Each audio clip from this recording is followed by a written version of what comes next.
Now that the NFL scouting combine is over, you will see a lot of dramatic shifts and changes in prospect rankings and in mock drafts across the board. And you'll see that for me too. You could see that clearly evident in my 3-round mock in the description box down below. Now, with that said, a lot of times what happens is that people will start to sit there and overrate guys because of how they worked out or underrate guys because of how they didn't work out. I don't know that that's necessarily a reflection in terms of my prospect rankings, in terms of my mock draft. My mock draft, when you see changes like this, it's more representative of what I think could potentially happen in this case, what I think teams might do. Doesn't mean that I agree with it, doesn't mean that would be what I would do, but it doesn't necessarily make it wrong or right either. And, sometimes with the scouting combine, especially in a year like this, where you have so many positions that are absolutely loaded, the corner and safety class is tremendous.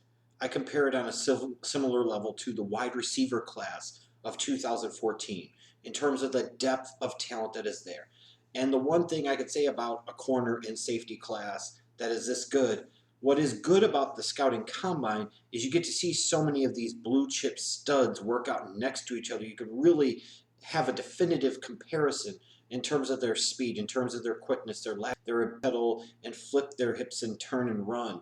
Those type of things, you get to see how they compare in the field workout. So I don't want to totally dismiss the combine because it can be important. I just don't think it's the be all end all compared to film.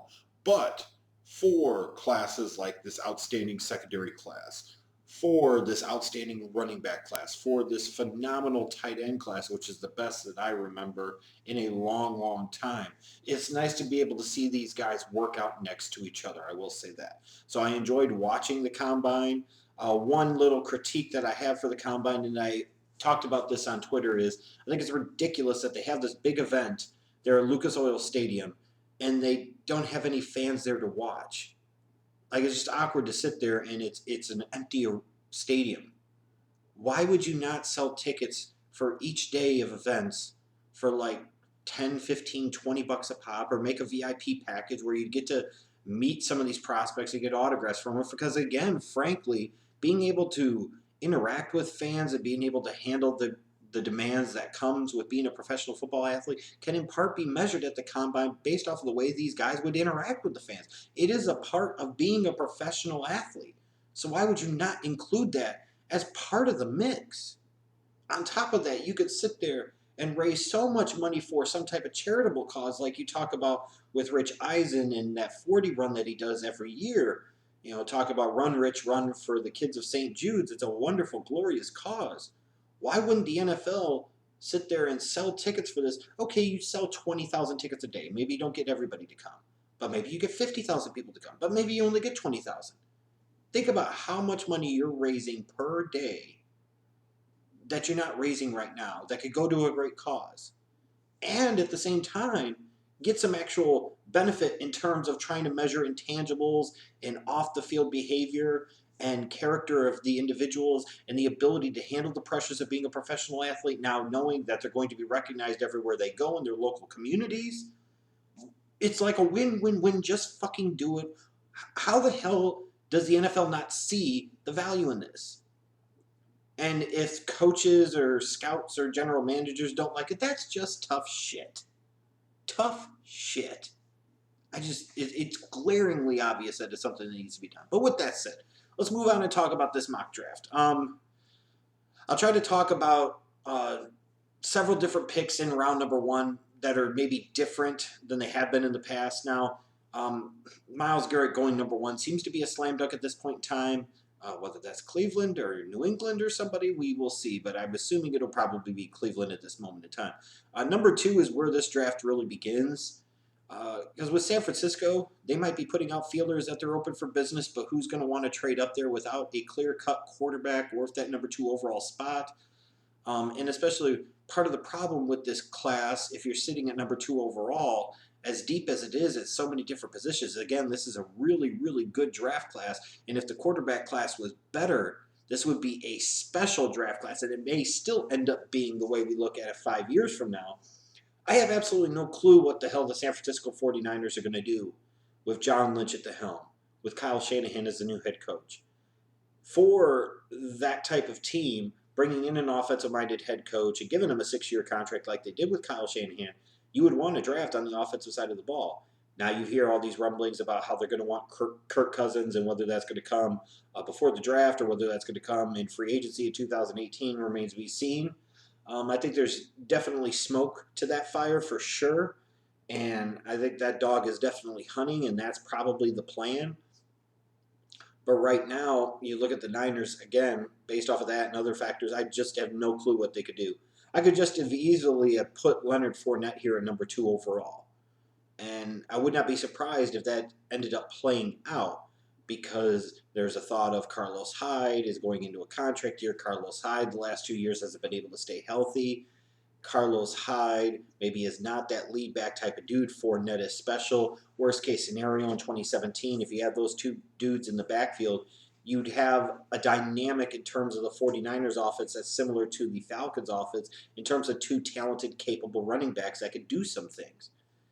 Not quite the same mixture, not nearly as good as pass catchers, but better as runners, especially between the tackles runners.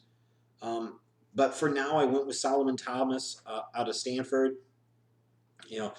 I don't know if I'm fully committed to the fact that they would draft a defensive lineman for the 3rd straight year. But with the switch to the 4-3, they could maybe make this work. Now, where would they play Solomon Thomas? Would they play him at end? Would they play him at tackle? I'm not really sure. That means they'd have to flip Armstead or Buckner at 6'7" inside to defensive tackle, and I'm not sure that's the best idea. Although I'd probably go with Armstead flipping inside and keeping Buckner outside where he belongs. I just don't know. The Bears at number 3, they're my team, so I'm going to mention them. Jonathan Allen, even with some of the concerns about the shoulder, that's the one thing I will say about this class that does concern me, is there is so much talent there, but a lot of these guys have some injury concerns, and some major injury concerns in terms of their lack of ability to stay healthy. Myles Garrett, Jonathan Allen, Leonard Fournette, Marshon Lattimore, Malik Hooker, John Ross. Unfortunately, now he just blew out his damn Achilles at his pro day at Washington. Sidney Jones.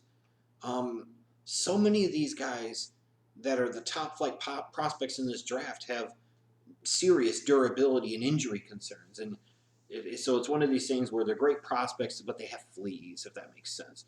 But speaking of Marshon Lattimore, if his hamstrings are right, the dude is a stud.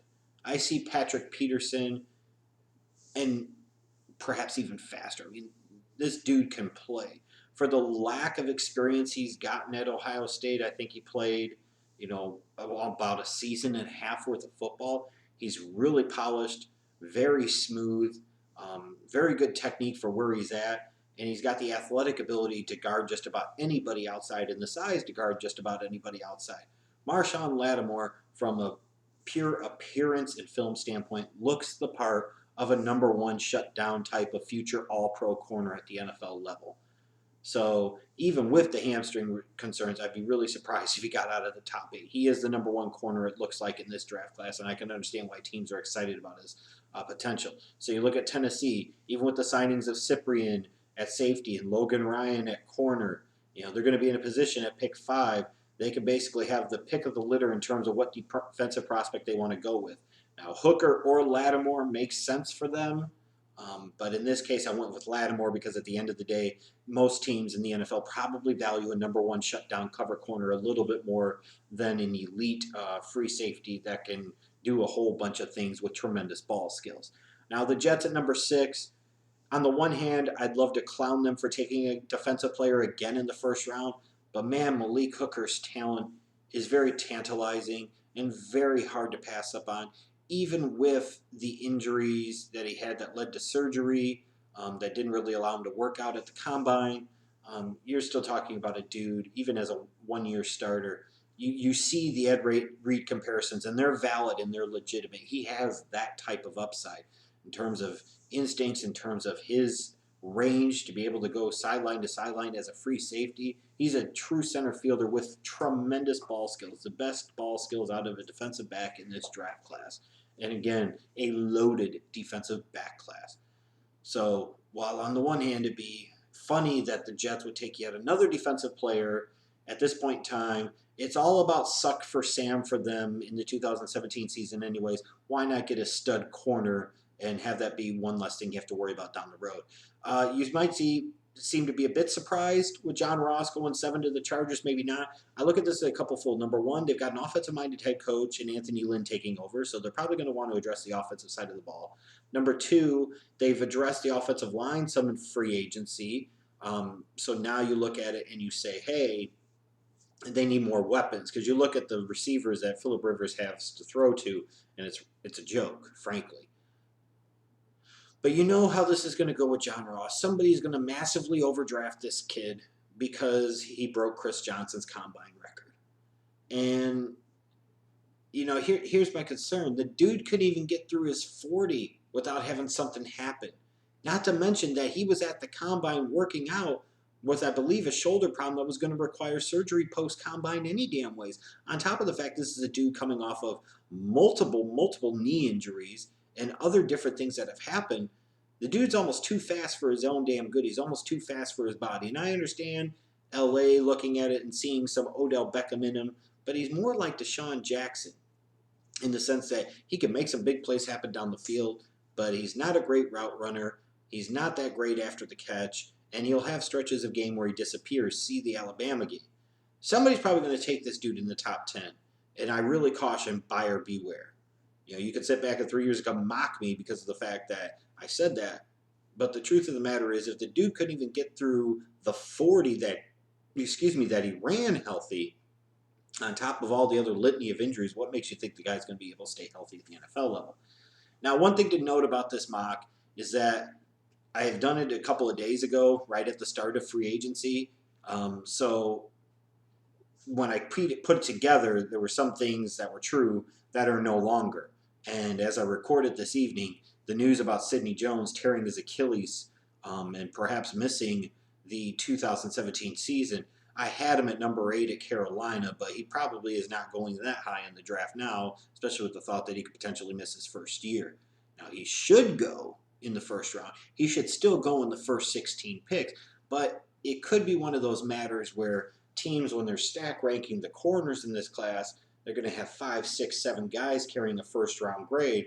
They'll have to bump him down some, most likely, and one of those other guys are not going to be that far behind, and they'll feel pretty comfortable taking one of those other guys, a Marlon Humphrey, a Dory Jackson, Garrett Conley, Tre'Davious White, whoever the case might be. And I get that.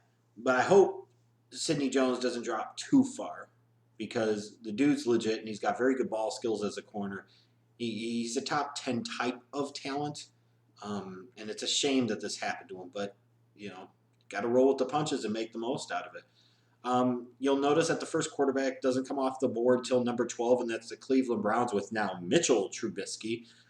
I felt like the combine was going to be very, very important for him, and he was just there.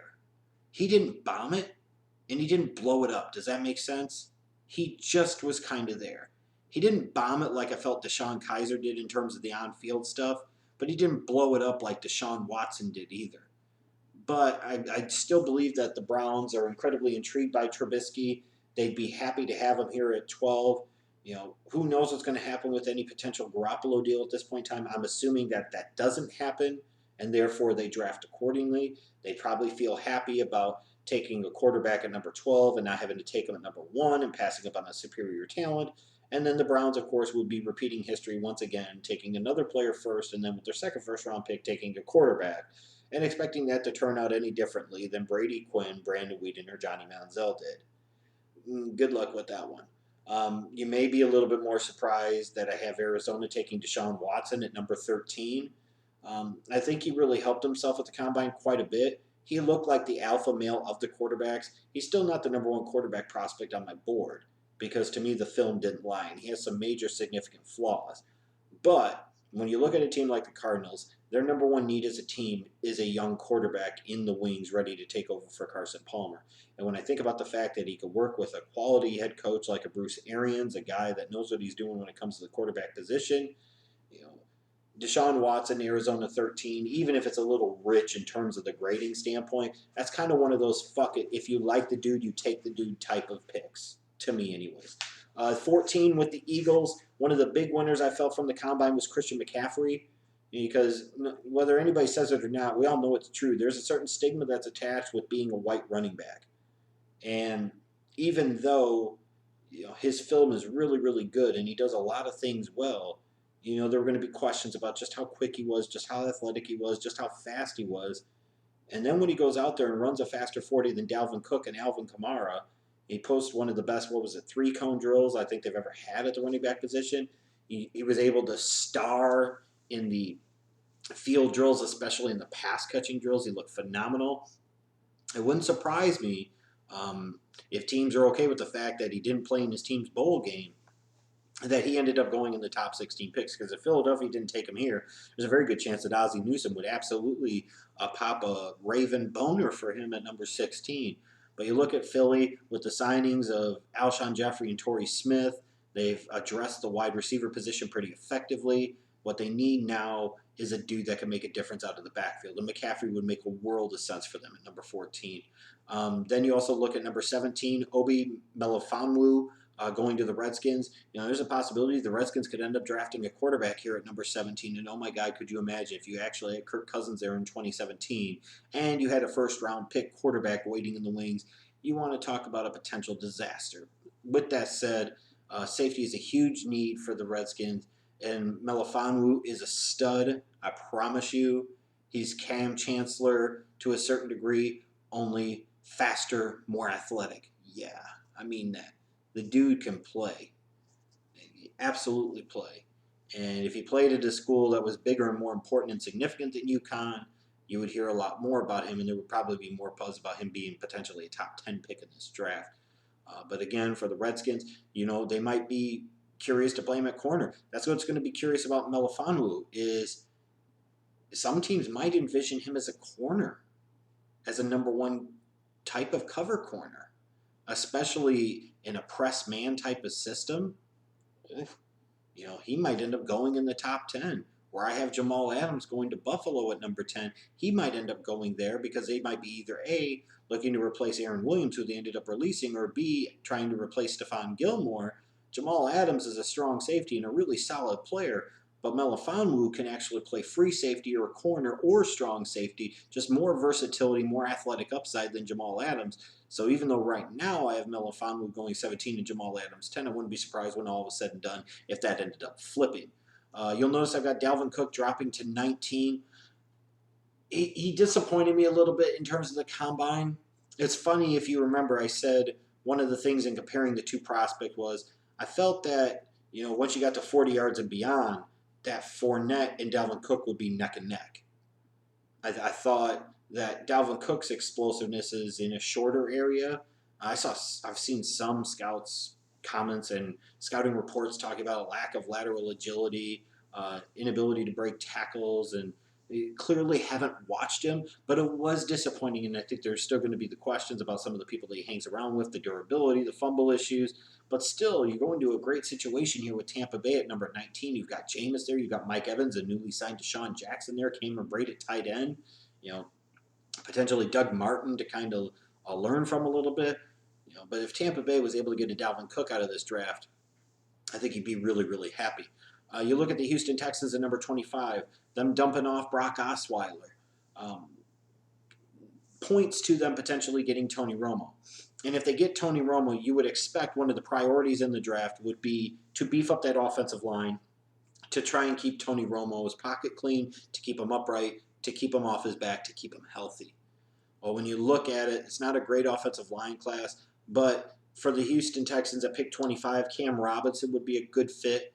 I don't know that he's going to be there because even though this offensive class, or line class, especially the tackle class, isn't great, I will say that offensive linemen, especially the tackles, tend to rise as you go through the draft process and sometimes end up getting a little overdrafted just because of the importance of the need. And when you see guys like Matt Khalil getting $55 million over 5 years. Teams want to sit there and say, do we want to pay that type of money in free agency to bad players at the position just because they happen to have started for a couple years at left tackle?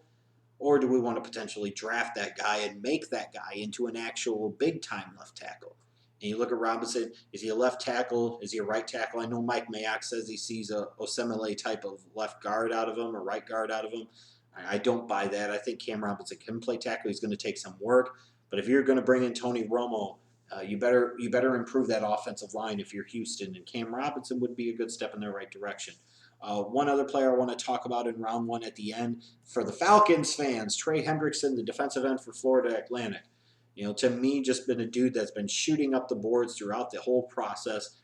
And what really frustrated me, and those of you that follow me on Twitter know what I'm talking about, was when they were pumping up Myles Garrett and talking about Myles Garrett and emphasizing how much of a freak athlete he was.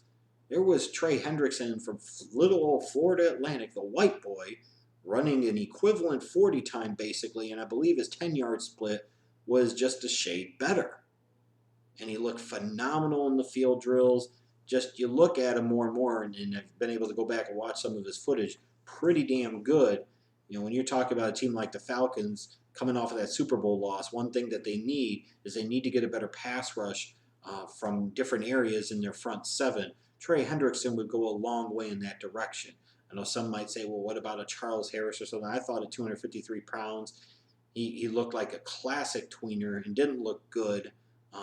His 40 time was garbage, and I didn't think he looked that great in the field drills either. So a guy like Hendrickson, to me, again, he makes a world of sense. And then you've got Jabrill Peppers, too. I've got him going to Cleveland with the first pick of the second round. Now they've actually been able to fully watch Jabrill Peppers. You'll have to see what I fully think of him when it comes to the scouting report video that'll come up on him soon. But with Jabrill Peppers, ultimately, if he doesn't go in the first round, something's wrong with the process. The whole question of where does he play? Where he does play? He plays on the football field. And you figure out a way to get that guy involved. Strictly as a punt returner, the guy is damn near a first-round prospect. Just on how much he could change the game as a returner. Does he play strong safety? Does he play free safety? Does he play some nickel dime corner in the slot? Does he play some nickel dime linebacker? Does he get some reps at running back and as a gadget guy, run some wildcat? Why can't you do all of that shit? Now, ultimately, it would benefit him the most if he could come into the league and narrow in on one position. But Peppers is a player, and he's one of those guys that even if my grade is a little bit lower, he's the type of guy that I would make an exception for and draft him a lot higher than the grade because of the fact I look at him and I say, this is a dude that sacrificed for his team at Michigan. This is a guy with incredible athletic upside that has exposure to several different positions. I'll gamble on him and his athletics upside. It's my job to figure out how to get the most out of it. And frankly, to me, if 32 picks go ahead of Jabrill Peppers in this draft, that is because those teams picking in round one were cowards. There are better players than Jabrill Peppers in this draft, yes, but you're not going to tell me there are 32 players better in this draft ultimately than Jabrill Peppers, or more so 32 players that are worth taking in the first round over him. His upside is as much as just about anybody in this draft outside of maybe the top 8 to 10 guys. And if he makes it out of round one, Cleveland would be getting an absolute steal here, a guy that can come in and be almost a Landon Collins type of impact performer for them. And if the Cleveland Browns got a Myles Garrett and then a Jabrill Peppers, you start to look at that Cleveland Browns defense at least and start to take them a little more seriously. But that's enough talk about this particular mock draft. I went way too long with this, but hope you guys are cool with it. Again, check out the picks, all of them, all 3 rounds in the description box below, and let me know your thoughts. I'll see you later.